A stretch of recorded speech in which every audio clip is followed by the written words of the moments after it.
ตวาจาอิมานิทุเสนา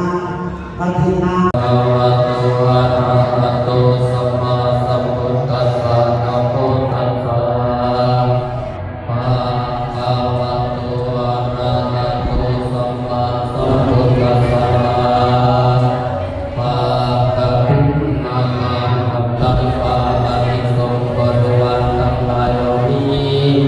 เป็นความแม่ปฐุมนาคมทันสงสารมาคมคณาบาลีพระสงฆ์ทั้งปวงจะเห็นสมควรแก่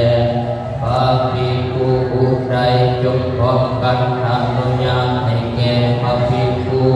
ผู้นั้น